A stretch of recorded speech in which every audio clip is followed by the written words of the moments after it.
these conversations for almost an hour now. Uh, Diversity and inclusion has been a characteristic feature of the Indian culture. In fact, from times immemorial, India has been known to be an extremely inclusive society, a society that has accepted and promoted diversity of caste, class, region, gender, amongst others. The famous quote of Gandhiji, I don't want my house to be walled in all sides and my windows to be stuffed. I want the culture of all lands to be blown about my house as freely as possible. Promoting the Indian ethos of diversity, the NITIE's Diversity, Equity and Inclusion Cell aims to make meaningful contributions in this direction by creating awareness and sensitivity amongst the future managers of tomorrow. Our Honorable Director, Dr. Manoj Kumar Tiwari, who's the patron of the event, has been inspiration and the support for creation of the DE&I Cell at NITIE. Moving on to the introduction of the panelists, it is truly my privilege and honor to introduce our inspiring and diverse panelists. Our first panelist is Poonam Chandok, who's the head HR LTHE at L&T. She has almost over 3 decades of experience in the industry and is known to be a change enabler. She spends her valuable time supporting various charities, and she believes that building bonds with people which go way beyond the office is the essence of human life. Thank you, Poonam, for joining us today. It's a pleasure to see you. Our next panelist is Parmesh Sahani, who is the former head Godrej India Culture Lab. He also serves as a board member of Koj International Artists Association. His second book, Kyrgyzstan, LGBTQ Inclusion in Indian Workplace 2020, received the CK Prahlad Award for Best Business Book of 2021. Parmesh, I'm sure you know that you are an inspiration to many generations of NITIE students and alums. Thank you for being here once again. Our third panelist is Shalini Singh, who is the head corporate communication and sustainability, Holcim, India. Beyond the 25 years of multidisciplinary industry and experience, Shalini has featured in Asia's top sustainability superwoman list of honor 2019 as India's top sustainability driven mission woman. She loves traveling to beaches and doing Sudoku. Wow, that's very inspiring, Shalini. Thank you for being here. Our next guest is Anirvan Sen, who's the Executive Director, UBS. Anirvan has held various HR leadership roles at high growth, intense environments with a track record of successfully leading and implementing people programs that drive change and business efficiency. He loves to listen to music and he is a book lover. Anirvan, warm welcome to you. Our next panelist is Bindu Sudhir, who is the Managing Director and DI leader at PwC. Bindu has an experience in playing various leadership roles, such as setting up teams and in-house centers, providing operational leadership to large teams in diverse functional areas, and managing project delivery across globally distributed teams. Personally, Bindu believes in stretching her boundaries and dimensions and keeps setting tough goals for herself. Bindu, thank you and a very warm welcome to you. Our next guest is Seema Gudgutia, who's the head talent acquisition, Johnson & Johnson. She has been actively involved in learning and development, performance management, and talent acquisition. Seema is a trained Kathak dancer and a jazz ballet dancer as well. Thrilled to have you with us, Seema. Next is Sriram Venkateshwaran, who is talent head Nestle South Africa. Sriram held various HR leadership roles throughout in the past 15 years. He's also passionate about cycling. In 2014, Sriram cycled a long way from Manali to Leh. Sriram, thank you for being here. The next 60 minutes or so is going to be moderated today by Mr. Sanjay Behl, who's the Chairman, CII National Committee, Leadership and HR. He's also the co-founder, Nextqore Incorporation, and CEO, Nextqore Private Limited. Besides being active in future tech forums and spaces, Sanjay also loves cricket and has watched all editions of Indo-Pak matches live in the World Cups in all corners of the world. He loves to paint as well. Thanks very much, Sanjay, for accepting to be the moderator of this event. And thank you for initiating this very interesting conversation with panelists before the session today. May I now request our Dean Strick, Professor V.B. Khanapuri, to make his opening remarks, please. Thank you. Over to you, sir. Yeah, very good evening to all of you. It's a great pleasure to be amongst the eminent panelists And I'm seeing Mr. Sanjay Behl after a long time. Hello, Mr. Sanjay. Hi, Professor. It's been a great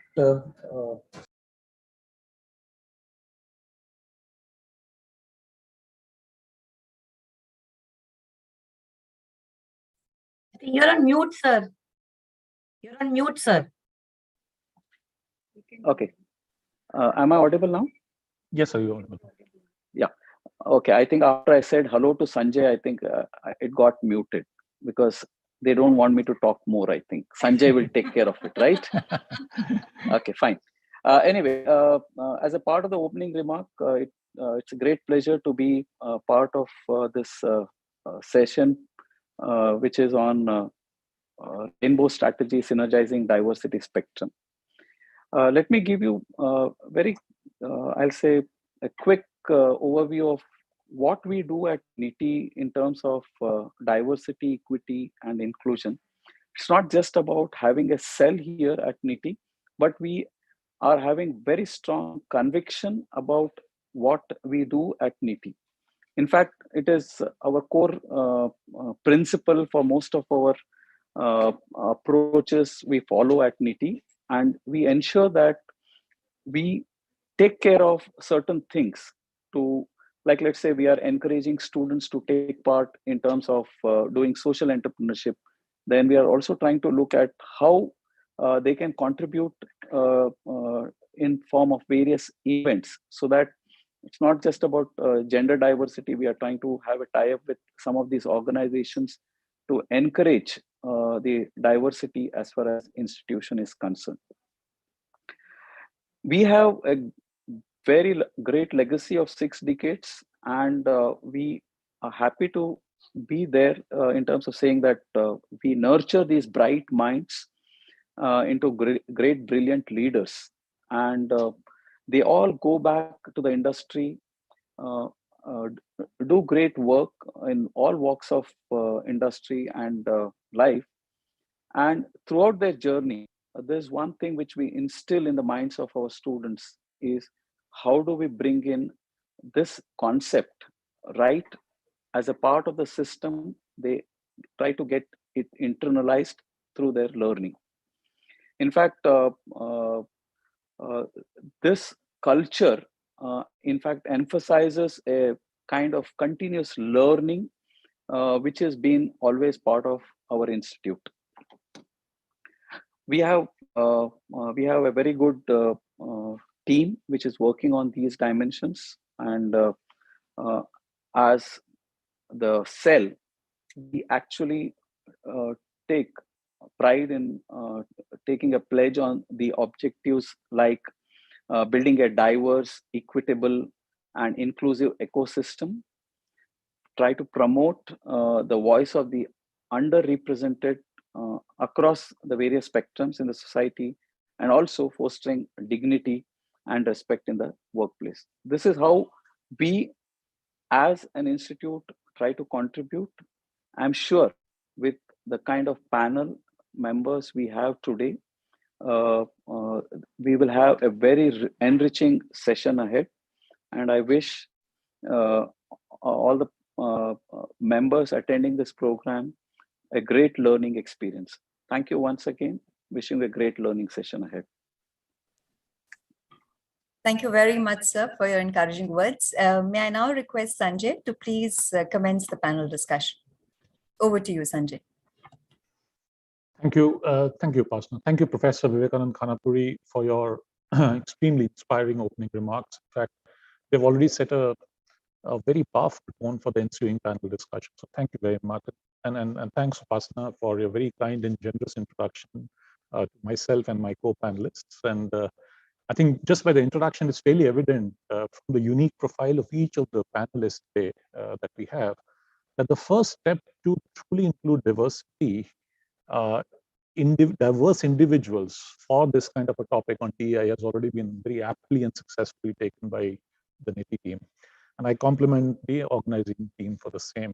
In fact, just for all the listeners here, Professor Khanapuri, Upasana, and the entire NITIE team not only sets iconic gold standards for the institute, they're very, very generous and gracious hosts. Somebody has to really visit their institute It's an awesome place to be. Yeah. So I strongly recommend, some of you to really go and really get inspired by the aura and the generosity of the team there. Coming to the topic, in fact, while DEI and its associated interpretations, there are many, and I think we'll discover it during the panel discussions, have always been the part of our lexicon, our parlance for quite some time now. So it's nothing new. It's been in kind of parlance for maybe a couple of decades for sure, at least has in corporate industry. But like any life-related concept to become mainstay in our lives, even diversity, equity, and inclusion, in my view, requires a human consciousness to elevate to a completely new level, for all of us to have common ground and aligned understanding and purposeful belief system on this. And I don't think we've reached there. I think we are in varying degrees of evolution, but that's very important. And I think we are making a good start. And I would compliment again the community team to have, not only formally included DEI in the institute, but also is initiating such thought-provoking sessions there. Now, do we have evidence for DEI to really work? And every research that you can lay your hand on, which is done on this subject, shows that diverse organizations are far more successful at attracting and retaining talent, making high quality decisions, and pursuing successful innovations. In fact, on all the three tracks I've looked at, when I was preparing also for this topic myself, and I was doing my own homework, I saw that many researchers, in fact, from many parts of the world, these three things came very strongly: attracting, retaining talent, high quality decisions, pursuing innovation, which eventually becomes the economic output of any organization's there. But then, so why don't we see it right central of the agenda? Because experience actually has taught us that the value of diversity is fully captured only when organization is equitable and inclusive. So I think we've done very well on D, or at least we can mandate a D, to some extent in terms of numbers, demographics, everything. But what about equity? What about inclusiveness?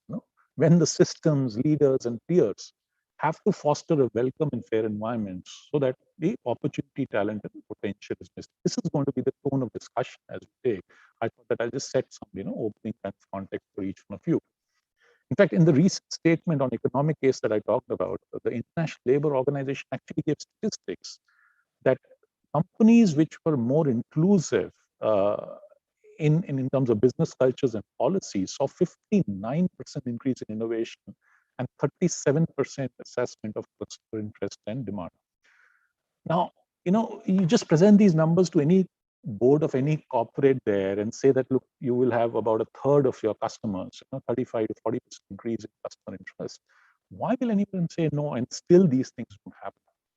So I said, okay, let me check out in Indian context, DEI in India as to where we are today. Yeah, and let's really look at very quickly. So I type DEI in Google search bar, and I get Dayalbagh Educational Institute, Agra.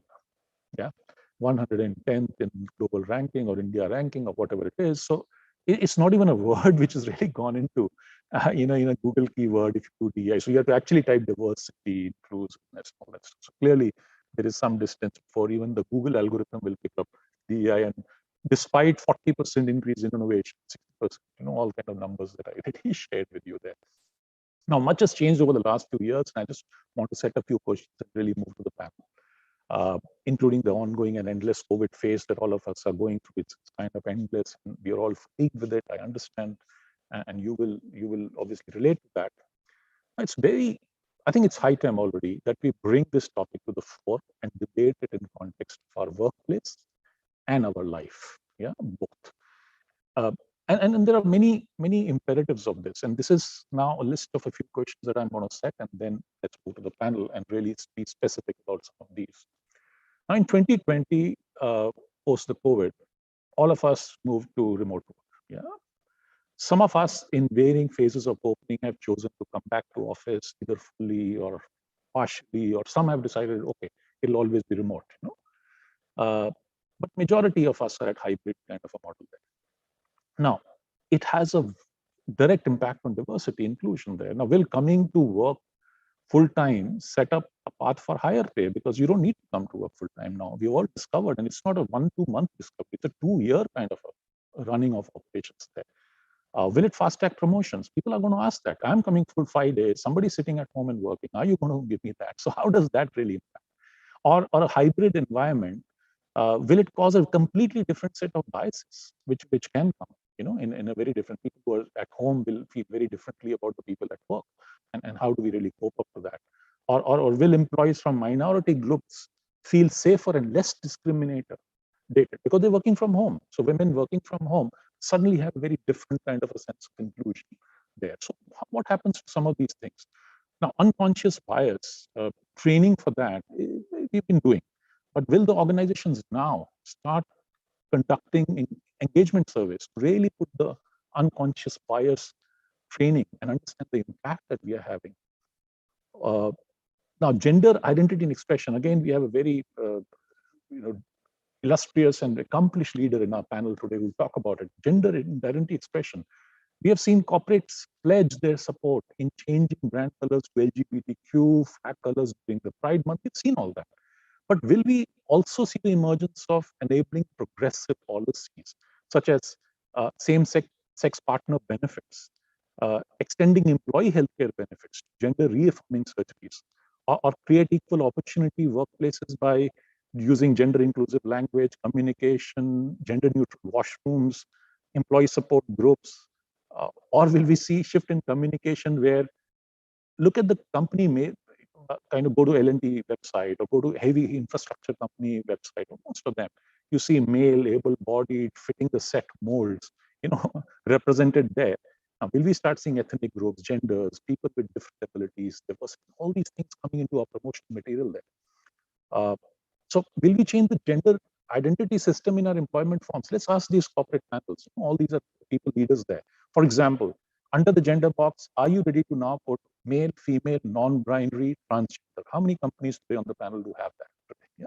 Or will we use the alt text communication for to be making it more accessible for the blind people there and visually challenged people there?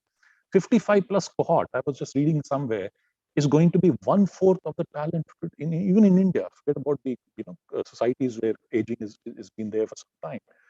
Now, 25% able-bodied, 55 plus people. So what about this whole age spectrum where age bias is wrongly determined for eligibility? Younger people have more energy, older people are not there, but all kinds of. So where is the age equity to successful, or a workplace ageism? How do you really address that? So let's turn to the panel now. I don't want to take much more. I just wanted to give you a broad overview with very, very diverse, very interesting insights there for all of us for the next about an hour or so of discussion there. So let me come first, with your permission, to you, Ms. Bindu. Ms. Bindu Sudhir is PwC. PwC, as all of us know, is amongst the globally leading firms which have the diversity inclusion strategy being driven from the topmost level and of the global topmost level. In fact, recently in 2020, Bindu would probably add to that, but PwC released its first ever transparency report entitled Building on a Culture of Belonging. Yeah? The report actually is being sponsored by the global CEO with goal to advance the business community. And they have actually created inclusion networks, specific steps, including measurement criteria. Now, that's what I found very interesting. There are 14 measurement criteria given in this report, which focuses on talent attraction, improving the first 2 years of experience if you join PwC. So it's been a remarkable organization which has already set the tone for that. So the question to you is really, and you can share your views on that you've been now a DEI lead for PwC India for the last 3 years when all this was happening, pre-COVID and post-COVID, you've seen both the phases there. How are you as a leader shaping the DEI agenda for your corporation at the ground level against a massively diverse workforce possibilities now in India, even more so after COVID, with hybrid working, lower tier, people can work from wherever, gender, religions, languages, culture, caste. So we would like to really listen to you on that. How are you setting that agenda? Go ahead. Yeah. Firstly, thank you, Upasana, Dr. Tiwari. Thank you so much for having me here. Sanjay, it was great talking to you earlier as well, and it was nice to meet the panel here. Super excited, and I couldn't resist myself. I had to go quickly Google and see what is DEI. Is that really what you're saying? I was a little worried. So I had to go do that quick check and check your phone. But coming back to last 3 years, right? It's been an exciting journey for us, to be honest. In our, as you said, it's a top-down agenda as well. And when we say it's an agenda, it's just not about saying it out that we think, these are the elements which are critical, or these are the levers we focus on. We are actually publishing it, as you said, a transparency report. That's what our US leadership and the global leadership is calling it out as, because we are measuring it against the metrics, right? We want to be real about it. We want to do it on the ground. So all the metrics which you spoke about, whether it is ethnicity, whether it's gender, but an aspect which I want to bring in is that while we have this global council, the local alignment is also very, very important, right? We can't just thrust about what is there in the global. So that is the work which we are doing here on the ground, bringing in more like, the aspects of, say, veterans, the aspects of LGBTQ, plus something which we have learned. I've had to understand from him as well. And he gave a very hard reality. How do we actually look at it, these elements, right? So learning from folks who are leaders in that industry, that's another thing which we are doing on the ground. The other element which I would say, going into the campuses, right, there is a tangent to this. When we bring in people, and I think the purpose is already spoken much ahead, right? What Dr. Tiwari said, what you said much ahead.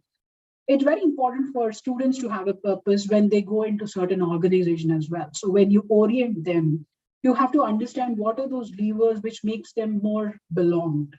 And these are the levers which we are believing in, like your LGBTQ+, right? The diversity should not be a number. I think when we just make it a number, that's where it doesn't really, apply. It just becomes, are we hitting the metric, but do we believe in it? The topics which you brought in, right? Neutralizing, the whole concept about, do we have the right workspace for anybody and everybody? Do we bring in when we are filling a form, those are very basic, sometimes we miss out, but that is so real that people feel uncomfortable if that is not there because they don't feel belonged. So all these things are being total right now, and that is a change we are bringing in the last 3 years, Sanjay. So I'll pause there in case you have further questions. So we'll come to that, and let's continue to move around the panel. So thank you very much. I think I think your point about local challenges blended with global kind of directives, and how do you really build it into actual practice? I think it is a very well-made point, Bindu, and truly applauded. And you being a very tough goal setter, as I think Upasana said, I'm sure you've been able to really move the needle pretty much at a distance. And I think all these are great signs of immersive DEI agenda being led by a leader. Let me go to Poonam here now. So Poonam, you've been L&T through and through, largely, very, very successful career woman, having risen through the years, to senior leadership level today, many, many years there. And so you have a very good or tremendous advantage of having seen the evolution of and been an integral part of an otherwise, from an outside perspective, the way we see L&T is a very heavy metal, heavy infra, EPC, kind of a behemoth, heavy engineering kind of a company. And you've succeeded there, being a women leader for the last 3 decades and really right up to the top. Now, given that it's a heavy engineering, instrumentation and infra company, as I talked about, I'm sure that you as a woman leader have had to prove your worth doubly hard for every promotion. And I don't feel good about it, but I know this is a real hard fact at the ground. And I have been privy to some of these things in my life of 3 decades over a corporate, that people, not just women, but everybody against which there could be a potential bias, has to really fight it out. Becomes over competitive to the extent of, pushing it for any new role that you want to get, any new assignment you want to get in a corporate.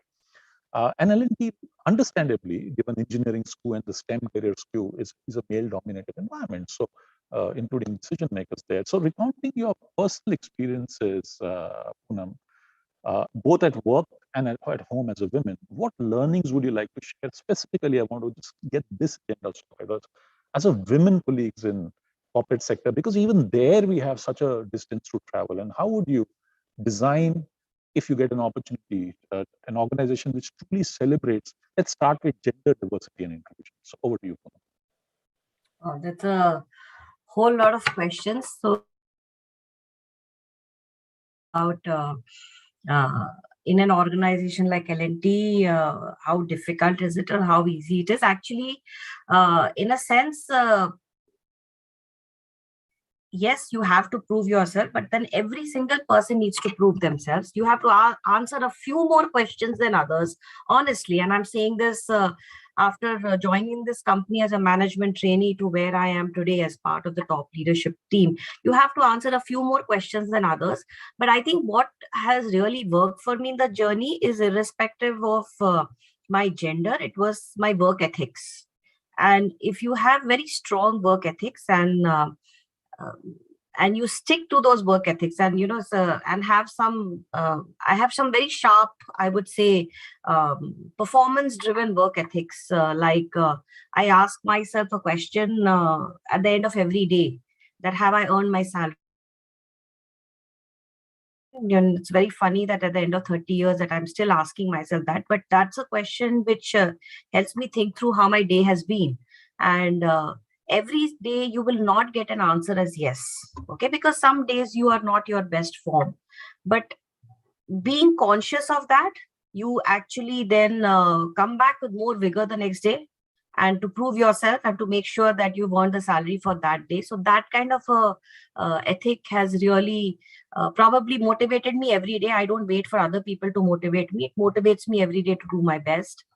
Another work ethic which I followed very strongly is in the next 6 months, what am I going to do? Which I'm going to, what I call it as CV value. See, I've not written my CV too many times in my life, okay? I'm fortunate enough not to write my CV so many times in life. But what do you put in a CV? You put something that you're extremely proud about, you're willing to talk to somebody about when you're talking to them.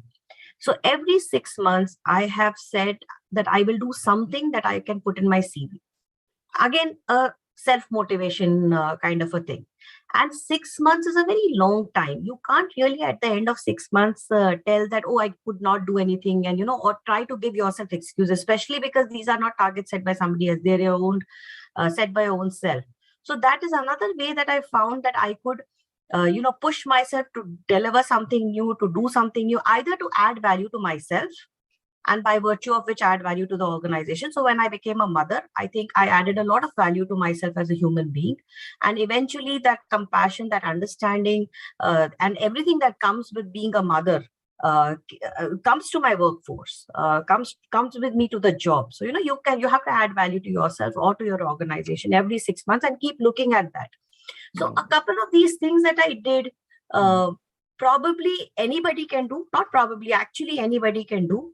And if you are on this path in an organization which is extremely male dominated, which is extremely left-brained, numbers only speak, but I think it's a fair organization, and every employee can succeed, and therefore probably my path has been what it has been.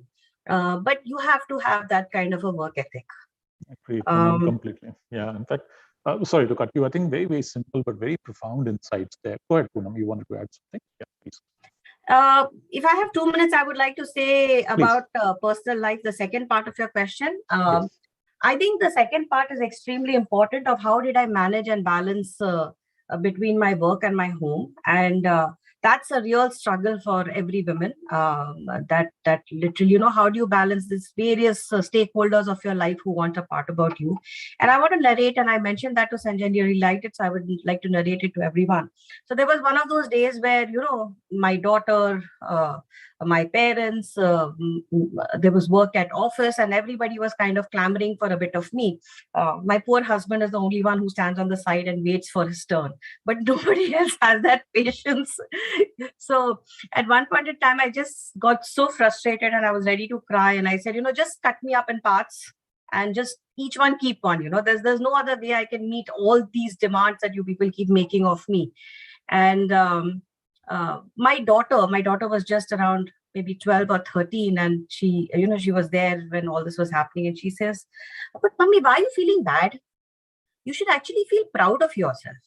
you're so good with us. You're so good with every person that you deal with that we want a bit more of you. So next time we come clamoring and you're not able to do it, don't cry. Just give yourself a pat on the back. I thought that really turned it for me. It really turned it for me. Now I do not carry any guilt. When everybody's after my life, I just feel that, okay, thank you, God, I did something right. And I power through those phases of life. Lovely, Poonam. I think very, very real. Very. I love the way you say everybody wants a part of you, and I think women by gender, I think demands, and with cultural demands, I think societal demands a lot more. Just moving the track. Thank you very much. I think Poonam will come back. Again back to you. Now, completely changing track, and I want to move to Parmesh now. So, thank you, Parmesh, for being on the panel. You are such a well-known luminary in corporate sector, and you've set up the DEI agenda, not now, forever, actually, from the front. We all are quite inspired by your vision, Parmesh, and the way you've shaped up the Godrej India Culture Lab. You've been an active advocate of LGBT inclusion in work and life facets across the world, not just in India. And we are all eager to gain from your perspective. So the point I want to really ask you is that with the basic ask, like even gender, as you saw in Poonam's discourse right now, or even earlier, Bindu, with such a basic ask like gender expression, identity, diversity, and inclusion, yet being a challenge in India, how much of work do we have ahead to bring about a deeper social change for true human diversity formation, including LGBTQ, of course, in which all kinds of love is honored and treated with respect? So, Parmesh, what's your view on this? Thanks, Sanjay. And I really liked listening to Bindu and Poonam. Yes, Sanjay, there's lots of work ahead. I'll talk about LGBTQ because that's what I focus on. And in 2018, we only decriminalized being LGBTQ in India. So as you rightly said, there's a long way to go. There's no way that we are unequal. Many people think that after 2018, what do LGBTQ people have to worry? They're so misinformed. Society is very unequal. So we don't have marriage equality. We don't have other rights that say straight people have. Stigma continues to be big. Educational levels, because of all the stress, are much lower in LGBTQ people. Queer people have higher rates of depression, higher rates of suicide, and 92% of trans people, for example, who are able and willing to work are unable to find a job in the formal sector. And you mentioned in your opening remarks about work from home, Sanjay. Homes are often not a safe haven for LGBTQ people, as I would think they are not for women and other socially and culturally marginalized people as well. So, and if you take a look around you, whether in corporate workplace or other institutions, there's so much to go, right? There are only a handful of out queer people. It's not that we aren't there, right? 6 to 10% of all people are queer. That's just science. But are 6 to 10% of people in any of straight people are often so comfortable? No, right? So I think all this, we need to be made to feel more welcome. All this needs to be changed. And I want to talk about policies, culture, and mindset in a bit. But before that, I want to talk about the Nazariya, which is that, as you said in an earlier remark, Sanjay, inclusion is good for companies. Inclusion is good for the economy. And that mindset, that Nazariya, we need to change in our colleges, in our workplaces. It's already happening. We want to amp it up a lot more, right? Sanjay, you said, according to the ILO, there are clear economic cases for inclusion. Couldn't agree more. In terms of LGBTQ inclusion, specifically, PwC in 2018 said that the LGBTQ economy worldwide is worth $5 trillion. In India, it's about $200 billion, according to OutNow Consulting. And about 10 years ago, the World Bank did a study, and the number would be more. And even at that time, it was a conservative number because my friend Lee Badgett, the economist who's at UMass Amherst, told me this. The cost of homophobia in our country was $32 billion 10 years ago, which means that if we were not homophobic, we would have had a $32 billion bump to our GDP upward. That year, it was about 1% of the GDP or whatever, right? So it's enough that says that inclusion makes you more money, it makes you more innovative and all of this. How do we address all of this? And so since the title of this event is Rainbow Strategy, here's mine. And this is specifically for all the 400 plus NITIE students attending this. I love you all and I love your campus. And I've come here just to give you this message. please ensure that the organizations that you are going to join invest in structural change, force them to do so, push them to do so. You are talent. Otherwise, don't join these organizations. As simple as that. Everyone wants Unity students. Act with your bodies. So make the organization people from various marginalized communities. Is it not just talking about it? It's actually doing it. Do some homework. Are they building physical infrastructure for PWD? Are there ramps? Is the software accessible? Are there signs in Braille? For LGBTQ people, are there all gender washrooms? Basic stuff. It's 2022. If organizations are not doing this or interested in doing this, please join somewhere else. You need to make your organizations allocate serious budgets. You need to look and say, is the person doing DE&I? Are they doing it as a stretch role? And because this is a big joke, it's always the most marginalized person. You look at the people doing DE&I. It will be some overstretched woman or queer person or person on a wheelchair who's given that role as a stretch role, often given very little resources, 0 team members, and suddenly they said, "Arey yaar, you can, we have 10% women, you increase it to 20." It's like tying someone's hands and like not giving them any reward for it, right? So you NITIE students, do your homework. When they come to recruit you, ask them these questions. Ask them, say, is your senior leader's compensation linked to them meeting specific targets? If they meet certain targets, do they get more pay? And if they don't, is their money taken away from them? Or is it just naam ke vaste, just I'm trying to act cool and actually not being serious or whatever, right? So if the organization that you join focuses on both hardware and software, and by hardware I mean infrastructure, policies, etc., and by software I mean a mahol, a space where you can have conversations about this, right? So policies, as Sanjay said earlier, for LGBTQ, partnership benefits, gender affirmation. So many progressive companies in India have all of this. If your company that you are joining doesn't, go join somewhere else. Tell them, I will join you if you'd have all of this. You can't say it will come tomorrow. It's 2022. We've been waiting for far too long. It's 75 years of independence. 6 to 10% of our population does not have the same independence, right? So I would just say, NITIE students, as talent, please don't waste your bargaining chips. Use your brains, use your active physical bodies. Only join companies that are truly committed to being more inclusive. Show the companies that come recruiting for you who are not willing to walk the talk that you will not join them. You will not make them more innovative. You will not help them in making more profits for themselves. You will commit to joining organizations that care, right? So I'm going to stop right here. I have lots more to say, but Sanjay, I have a feeling you're going to say your time is up any minute. No, not at all. Actually, I think, I just a lots in your message there in terms of, I'm surprised, Ramesh, you say that 10% is a statistical number, but it's not at all visible. It's not even 0.1% that gets visible. So there is so much. Straight people are so visible. It seems. Yeah, and the second thing is why. Yeah, and then the point you made about home not being a safe place is again actually a point to really brood on, and of course the strategy you talked about. Let's really make ourselves count now in every aspect and really take it that. So thanks, Pamesh, for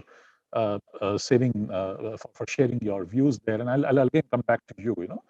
There. Let me move and really move to Anirvan now. Anirvan, you've been now with UBS for almost 7 years and really leading the agenda for UBS Global Group in India from people point of view. Now we all know UBS Group, a Swiss-based group, 50 countries, one of the largest Swiss banking institute, largest private bank in the world. So that's kind of the feel that all of us as corporates and students who are probably listening to this course have.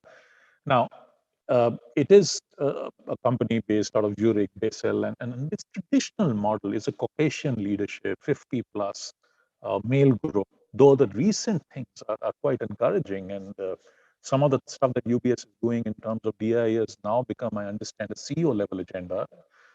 You're committed to 25% women representation in decision-making levels. So that's a start where you actually put numbers and matrices. I think Parmesh was also referring that are people really, and I agree with Parmesh, unless you have matrix and consequence, it's a peripheral thing given to somebody to just do it because it's good to have. And I think the time has passed for that. I think let's make ourselves count there. And UBS has put these numbers there, and increasing ethnic diversity, US, European, you have clear matrix there. But the question is to do with India outpost of UBS to you, Anirvan, and to include, and you would have had diversity challenge right from day one, because you are in Pune, there is a certain banking and engineering talent, and you can't go to institutes like NITIE and recruit students. You have to start with middle management from day one, hiring senior leadership if it's 2015 kind of born out there. How do you start midway in the journey, straight away lateral talent, where itself the supply itself is an issue of the talent, diverse talent? So how do you really bridge this gap? So that's you, Anirvan. So thank you for the privilege of being here today. So you raise a very pertinent point, and the short and brief answer is that we haven't cracked the puzzle completely, because you cannot solve for a demographic fact which has been baked into what you're seeing today, probably 25 years back. Okay, because if you go back and look at, if I just take gender as the primary axis or definition of diversity, probably less than 5% of any engineering classes would be women. Okay, so therefore, where would you find that end? And that's a challenge that we are all grappling with. So I think when we started our journey for UBS in 2015, to your point, you used the right word, outpost. I actually used that to my advantage, because I realized quite quickly that understanding of how India functions was not probably at the level as what you would expect. And if I rewind back, and then by 2015, I think the talk about diversity and gender and representation had become a little more mainstream. The bushfires were starting. It had probably not become an inferno, but the bushfires were definitely there. And I would argue that India has developed so well as the global engine room for so many companies, so many large organizations have their back offices here, that they probably, we in India were probably exposed to it much more than my colleagues in Switzerland at that time in 2015. So when I had the opportunity, when we were doing design principles of starting our workforce in 2015, I was very intentional in saying that we should aim for some X% of women, etc. And I actually used that time, because I used to have a lot of hiring managers flying in from Switzerland, London, US, Zurich, Hong Kong to make the hiring decisions. I used to work backwards and talk to them even before they were coming. They would typically call me and say, okay, I'm now deciding to stand up a team. So what's your advice? I've been told that you're the HR guy in India. So what do I need to keep in mind when I hire? And I would often tell them that, listen, in India, we are a very diverse nation. So you would have to build in diversity as part of your strategy. And if we are looking at women, my expectation is that you would give credence to at least X% of hires being women, etc. So going back to because bankers and Swiss guys, they understand numbers more than anything else. So therefore, I had to keep bringing them back to numbers. And I think we did a host of stuff in terms of training the recruiting team, looking at stats as to drop-offs at different points in the funnel, challenging hiring managers.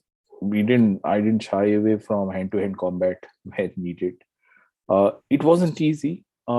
We were at 17% somewhere around 2017 beginning, and we are now at 30% women representation. So It's taken a lot of effort, but I think it is time and again talking about it, making it important, putting it as hard targets for people who drive the decision making. And increasingly our effort, the 25% in decision making ranks and authorities, we feel that there will come a tipping point when I have enough people in those decisions, when this becomes organic. So our diversity strategy very simply is just 3 pillars: attract more, retain more, as in lose less, and grow more. And the middle management, senior management crisis, in that sense, I don't think I'll be able to solve it by attracting more. So it's only by it'll take a few years for me to get people to get promoted and come to the ranks. That's the journey that we are on currently. And I think I love the way you said, I've been very intentional about it. And I think that's the starting point of really true immersive AI to happen. So thanks, Anirvan. And let's move, Seema, to you now for your views. Now, you for over a decade have worked as the HR business leader in various capacities. One of the most respected global corporates, Johnson Johnson, we all know, and you work for J&J, core company you work for. It's partner pharmaceutical companies. Now, given your extensive work in talent mandates, Seema, at the global levels, be it the IRDP assignment you did on global talent in US headquarters or the automation, some of these things, in fact, for the audience to know, she's been in the automation team for global pharma talent tracking, and then once you are really exposed to the global talent, of course, diversity is exposed directly, actively to you. Or she's launched the executive coaching portal across the globe there. So how do you see this to you, the evolving concept of diversity in the workplace, especially at the human level, and beyond the conventional definitions of defined minority inclusive cohorts? So at the human, how do you see some of that? I just love to hear your views. Thanks for that question, Sanjay. And, like everyone else, really privileged to be part of this panel. You're absolutely right. What has happened is we've again further boxed diversity very often in these groups of underrepresented populations. And when I think of diversity, honestly, for me, it's truly about the diversity of backgrounds, culture, life experiences, the range of experiences or perspectives, and that can come from any walk of life. Two women don't think similar. So it doesn't always mean a group, right? It's really about the individual in question. And that's why sometimes I think of it more in terms of psychographics and not really demographics, because it is beyond demographics if you want to truly think about diversity. And that is the spirit of diversity that honestly really resonates with me personally.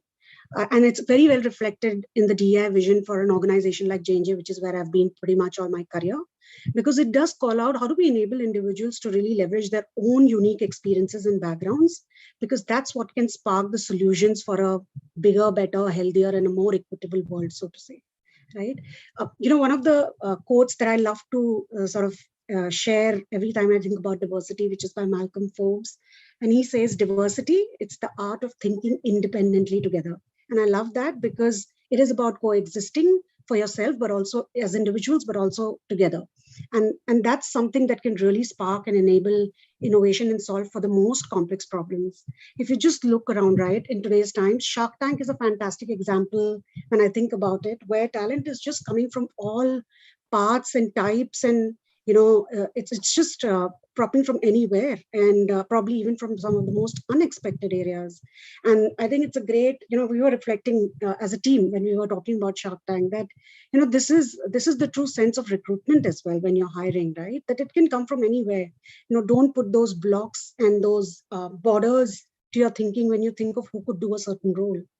But the challenge that we have at hand is how are we going to empower each of these individuals who come our way to really be the best of themselves, but also be able to bring their unique and authentic selves, because that's what, is a precursor to them to really being their best. So, in essence, for me, that's really how I see diversity. Just also, I was hearing what Parmesh had to say, and he was saying, typically a DI role is often given to an individual who's like themselves marginalized, don't have the resources. And I was reflecting, and I was thinking about my experience in Australia. I was working for J&J Australia, New Zealand for about a year and a half. And what they did, and I love that, and I think that's the place we need to get to, they created the DEI role and actually put their highest performers there as an experience to be able to build your leadership, to be able to build that empathy, that understanding. Of course, there's a solid business case for diversity, right? But doing that was a real message to the organization around what does really diversity mean to you, how serious you are about it. And I think that's the direction we need to take in instead of these stretch roles that Parmesh was talking about. So couldn't agree more. I love your perspective. In fact, Seema, I love the way, I think it's my favorite now also, art of thinking individually together as a team. I think it makes so much sense actually there. So thank you for this. Let's move to the next speaker, Sridham. In fact, for the audience, Sridham is one of the most exotic look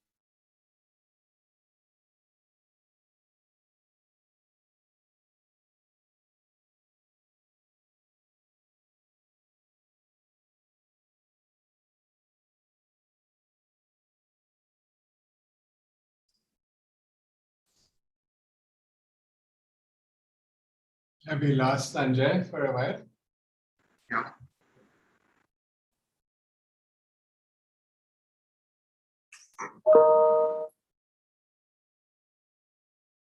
Just wondering maybe if you might have the question. Oh, yeah, the questions.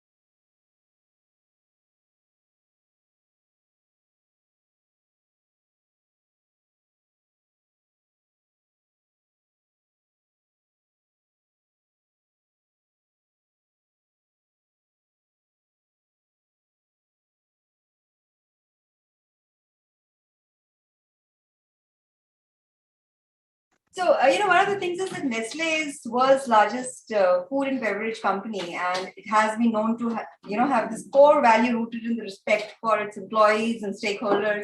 And diversity comes very naturally as a, I'm sorry, I think I got disconnected and I'm back now. Okay, so I Yeah. got in and stepped in to have a few questions to Sriram Sanjay. Sure, go ahead. I didn't even ask him the first question. You could please step in and carry forward this conversation. Yeah, no, it's okay. I think so. I'm just talking about, sorry, I'm in a place where there's a bit of a Wi-Fi issue there, but I'm sorry to everyone. So Nestle, I think, Sriram, my question to you was that you work for a company which is anyway a highly regarded, global company, employer brand in India. And there are partly, we resonate with the purpose of the company, partly with the values of the company. Now, I want to understand a little different take. I want you to take a different take. What does Nestle's India leadership team, which you would have worked very closely, how have they really put the skin in the game? I think something that even Seema mentioned, the Australian team did that.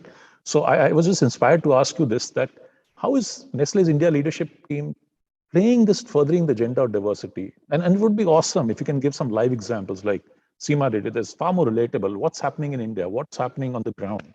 Let's hear from Sriram. Sriram, over to you. So thanks, Sanjay. And first of all, thanks to Upasana for having me here. Honestly, humbled to be amongst all the other co-panelists who are here. So two stark examples come to my mind, Sanjay, when we speak about leadership and the intentionality they have shown. We had our Navaratna, our 9th factory in India, recently being commissioned in Sanand, Gujarat. And when the planning was on for this factory, our chairman and managing director, Mr. Suresh Narayanan, had this vision that we should go for at least 50% diversity in the workforce for this particular factory, which is a significant departure from whatever we have done ever in the past. So it seemed like almost an impossible, bold vision at that point of time. But happy to sort of state that this whole dream that we had in terms of diversity, we've been able to sort of achieve it. And right now, in fact, we have almost more than 63% of our workforce in Sanand being women colleagues. Awesome. Yeah. So, and it's again a testimony to the fact that at times incremental moves just don't work. You need some tectonic shifts, and you need some real bold leadership to sort of really move the dial significantly. And then there's been a great example for us on that front. The other thing that kind of comes to my mind is in terms of our frontline. So our field force, where we have colleagues in sales and colleagues in nutrition business, the set of people who kind of go and disseminate scientific information to doctors. In our frontline, we have almost 22% of our workforce are women, and that's probably the highest in the industry. And this, I would kind of, I would kind of allude, or I would kind of really say that there has been a very strong ally for us in our sales director, Mr. Ravi Ramchandran, who's kind of been very, very clear about this, and who's kind of, gone out, openly stated, shared this whole vision about the fact that we need to be there to sort of be seen as someone who is kind of inclusive. And therefore, even though field roles seem as a little bit unconventional, people are not kind of comfortable, and we do still have challenges in terms of even certain pockets in our country, wherein, say, after marriage, people don't want to sort of do field sales roles, with, say, maybe parents, in-laws, and all coming in and saying that maybe you should kind of opt for for an office-based job and so on and so forth. So those challenges still exist. But in him, we have an ally, and there are many other practices that we kind of instituted to make sure that it's not just about getting in people, but it's also making sure that the ecosystem is also kind of favorable for them to sort of feel included. Wonderful. In fact, so thanks. I think Shri, I get this, the spirit of it, and I think great point about bold leadership you make. Intentional leadership. We've heard these things, and if Nestle can do 65% women in manufacturing, it's awesome. I think there are numbers there. There are enough evidence there. I think all it takes is a bold leadership, also like a learning, picking a leaf. But I'll come back to Nestle again, I think, Sriram, in a bit. I just want to move to another speaker on the panel, Shalini, Shalini, over to you now. And you've been in diverse sectors, and we've heard from a few sectors, financial services, we've heard consultancies, we've heard from corporates like Godrej and all that. But you've had a great kind of exposure in power, cement, IT, telecom, I think textile and garments too, and a very, very successful career, as an ascent, really as a woman leader there. So I think before I go for a few probes to some of the panel members again, would love to, with your exposure, would love to hear your insights on what does it take for a woman to succeed in power, in cement, in telecom, in textile and garments, and continue to, in fact, being an extremely future-oriented leader and passionate, vocal kind of ambassador that you are. So Shalini, we would like to hear from you now. So I think in a lot of ways, Poonam did answer that question. Hard work is the only thing, and consistent performer. I am a marathon runner, Sanjay. I don't do sprints. So as a professional, if we recognize very early in our lives that we are marathon runners, then I don't think that we have to worry about industry or about sector or about any other aspect, because every day you are driven by purpose. You're driven by wanting to do good work, wanting to show that a woman can add more value. In fact, when I was in Tata Power, in the Apex team, there was a joke that the only guy in Tata Power is Shalini. So, and they would say that is because, my boss said that she keeps her commitments. I don't have to chase her for any targets. She meets her deadlines. So for me, she's the man because she keeps the word. So I think that is important, and that's something which sort of gives you the seat on the table, and I like that. But other than this, I also feel that as a leader in my roles in Wholesome and Tata Power, what I've been able to do is to contribute to the DE&I agenda, and I have rooted for women to come into leadership positions. The sad part about some of the sectors that I've worked over the last 2 decades is that while the industry average itself is so poor that there is no need for people to improve the percentage of women. So power, they say, oh, look at Adani, oh, look at this one and that one. And when they want performance, they want world-class performance, okay? So similarly in cement, they say, oh, but we are better, we are 2% better than, XYZ. Well, the whole point here is that, and then you realize that HR is not able to drive the agenda. So how do you change the conversation? Then you realize that some women leaders have to come together and they have to say, no, this is not okay. And therefore, both in Tata Power and in Wholesome India, we've set up networks for women. So in Wholesome, we have a network.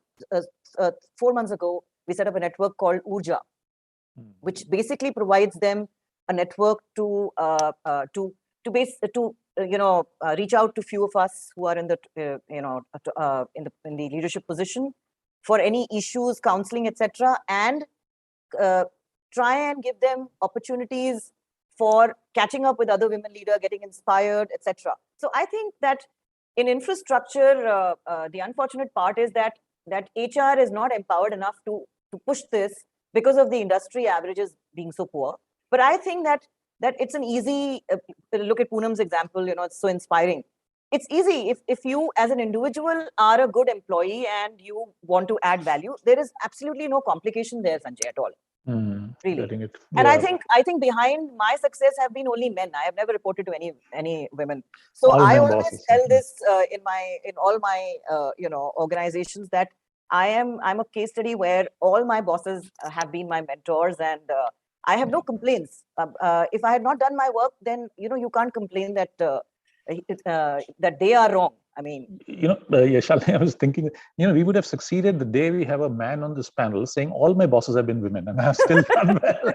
Maybe 5 years down the line, that would be the case, Yeah, But I think I would love to, and that's again the the point that I was making is that women in leadership position is a challenge. It can only happen when you have women as leaders to be able to add a value, to that extent. Perfect. No, thanks, Sanjay. I think, so get the gist of it. But I would like to come back, Bindu, back to you. And you said that in PwC and how you've been driving this whole agenda using local matrix, everything there. But going through your profile, you also been a very committed DEI cause champion in your personal everyday life outside PwC, and I'm talking about being a mentor at Samarthanam, which is a trust for disabled, or your work that you're doing for children below the poverty line and educating them.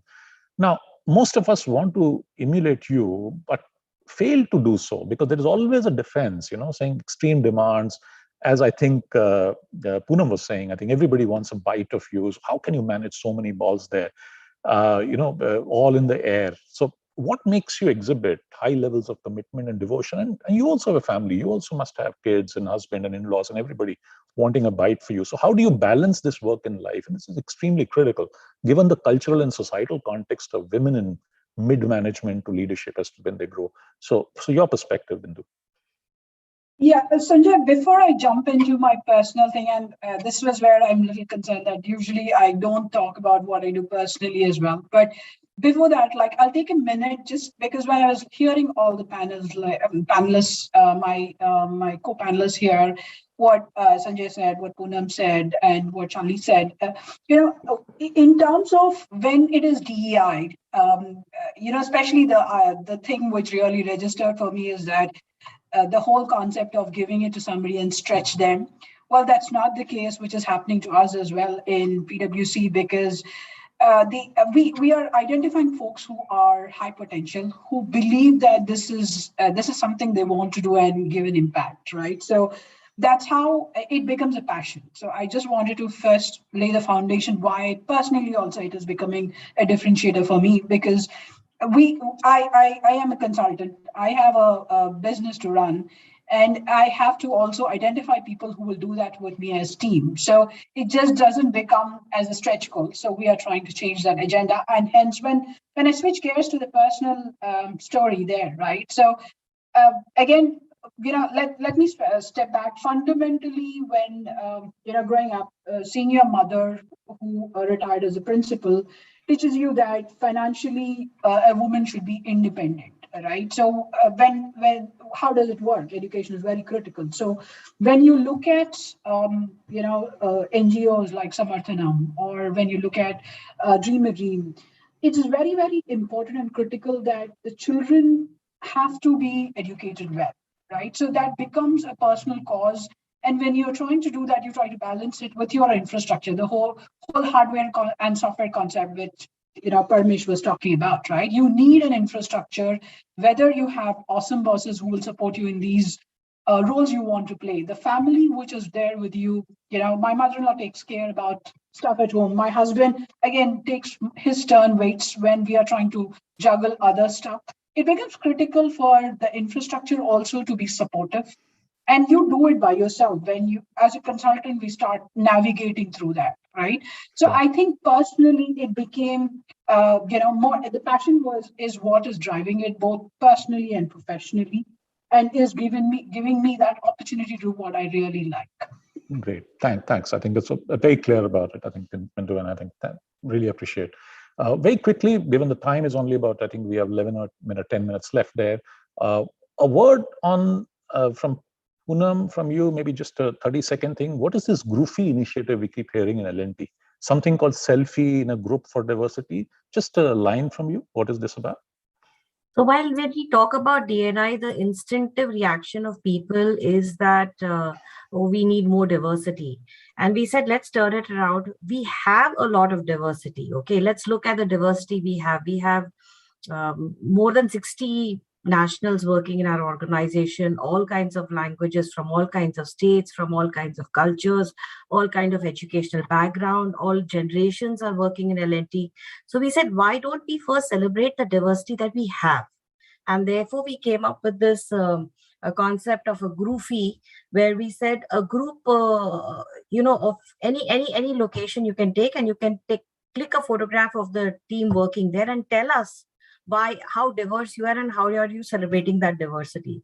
I think that went very well in the organization, and we got a lot of inputs and some beautiful thoughts of which told us that we are not really as we are actually starting from a much higher level to take it to the next level. We are not really there. That gave us a lot of confidence and a lot of celebration. We made a film out of it. It's there on YouTube. If you put L&T Symphony film, it is there. So for everyone to see. So great, I think, initiative there. And just Seema, to you very quickly, because there is some work that I was researching you guys have been doing on biases, how to train active intervention, because one of the biggest stumbling block we all know is this predominant human biases, subconscious, unconscious there. So what is J&J doing, Johnson & Johnson doing to first make people aware, but then provide training intervention? That's more important to get this biases. Just 30, maybe 60 seconds from you. Yeah, sure. So, for the uninitiated, unconscious bias, I just want to say what unconscious bias is, especially within these students. It's really something that's really biological in nature. It triggers when you're trying to make decisions really quick and fast and making assessments, which are largely driven by your own experiences, the social stereotypes that you're exposed to. So it's really, that's what it is. Now, when it comes to training in J&Js, absolutely, like many other organizations, I'm sure there is unconscious bias training that is happening in J&J as well. We have 95% of our managers covered. But what I want to say is really it takes a lot more than training if you want to create an organization that is systematically minimizing biases. It has to really be built into all your key people processes, starting from who's entering the organization to who's getting developed and promoted and recognized and rewarded and so on and so forth, to really unleash the potential of an entire organization, right? I wish it was as simple as, training, but it isn't.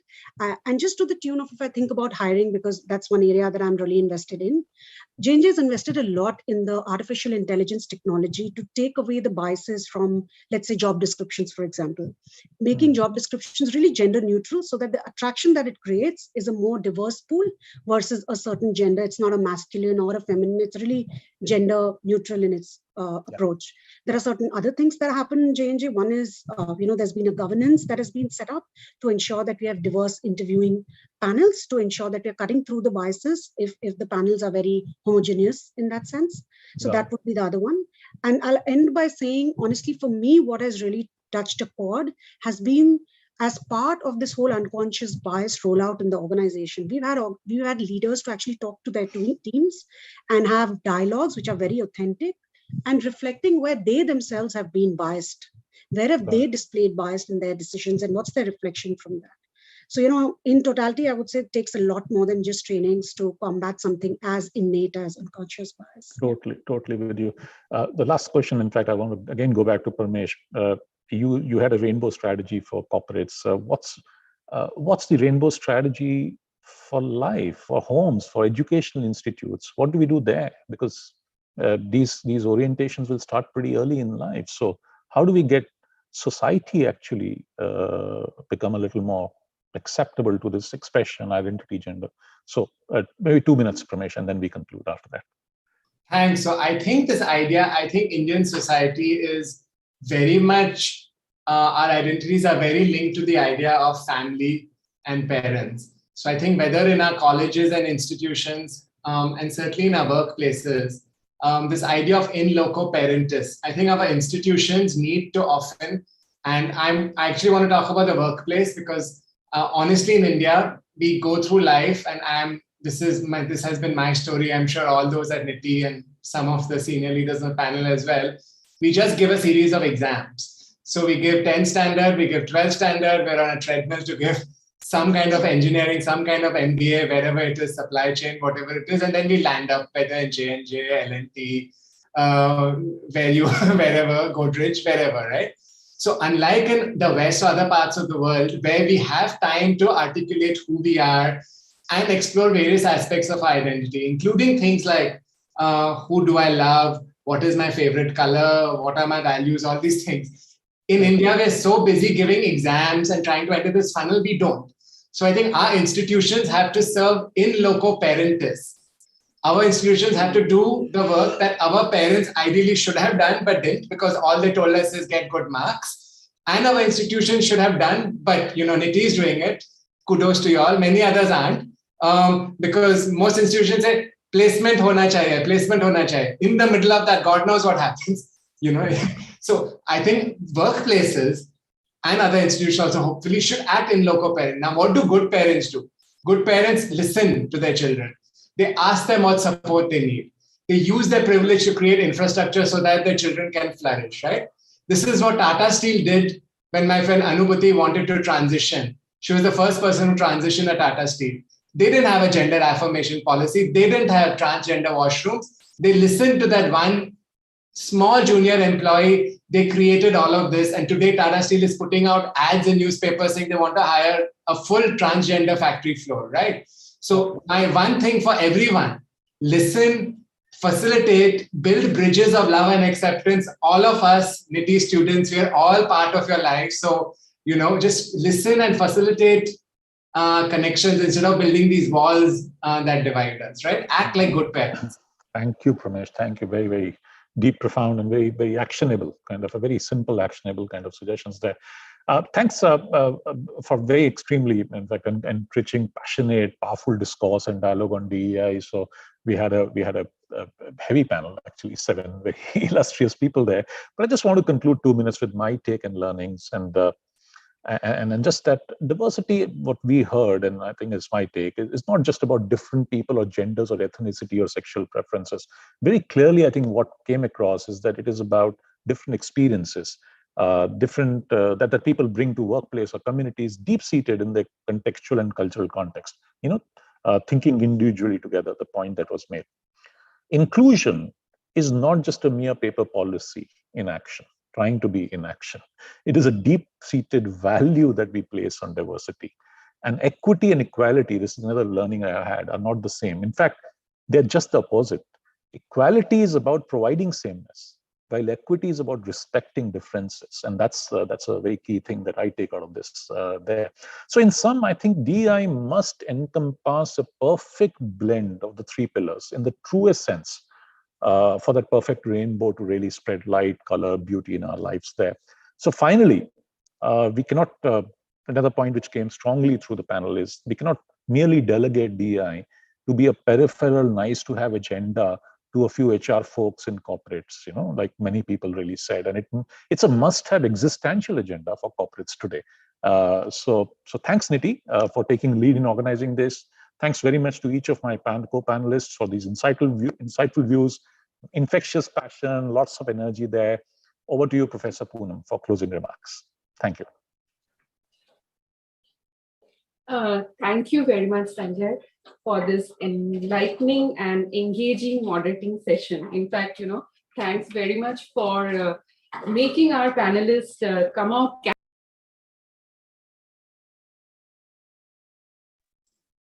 You've gone on mute, Professor Poonam. We heard you initially, and then suddenly you got on mute last 15-20 seconds. So if you can just unmute yourself. Sure. We have you back. A lot of echo. Yes, back with a lot of echo. Yeah. No, it's now it should be fine.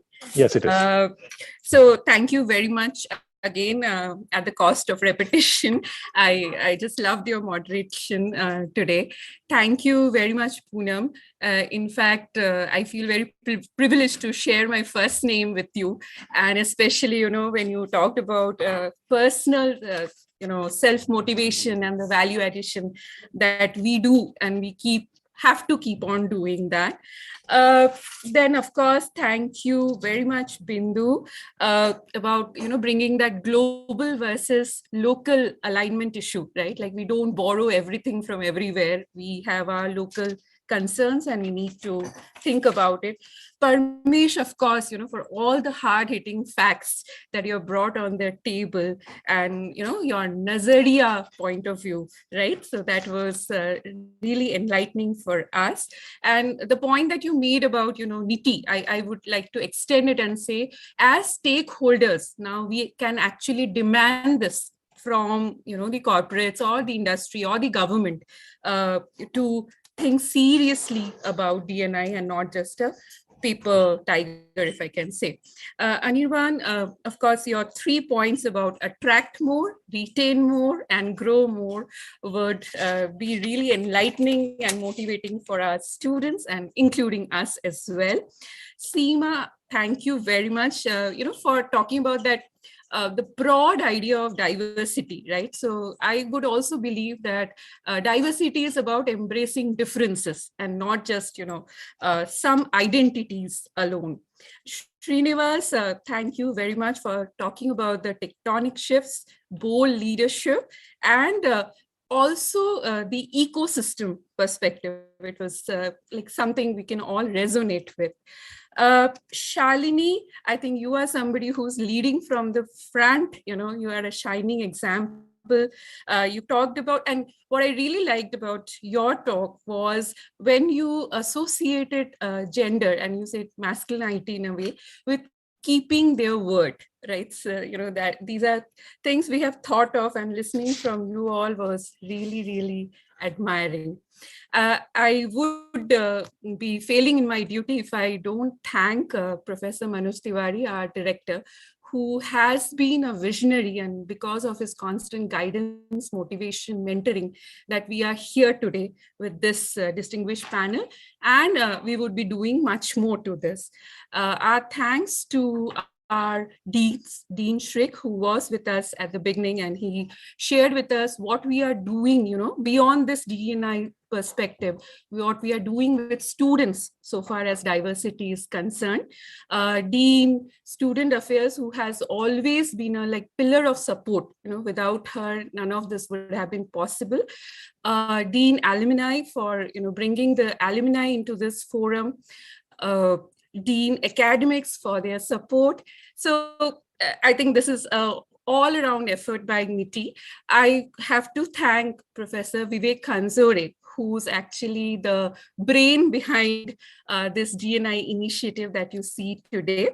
Our D&I coordinators, Professor Upasna, you have all met, Professor Ruchita, Professor Mainak, and myself. We can just pat our backs to have such a distinguished panel with us.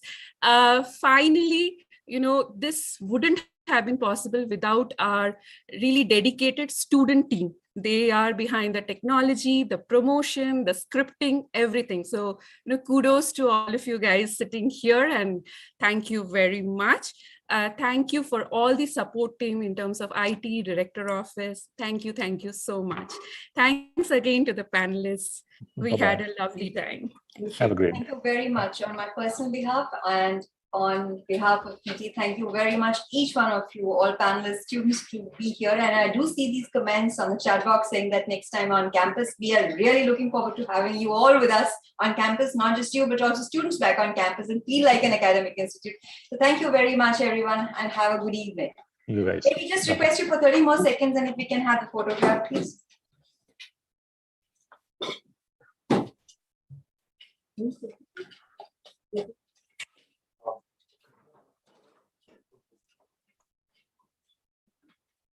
Is there a virtual photo or real photo there happening? Maybe it's a NITIE photo.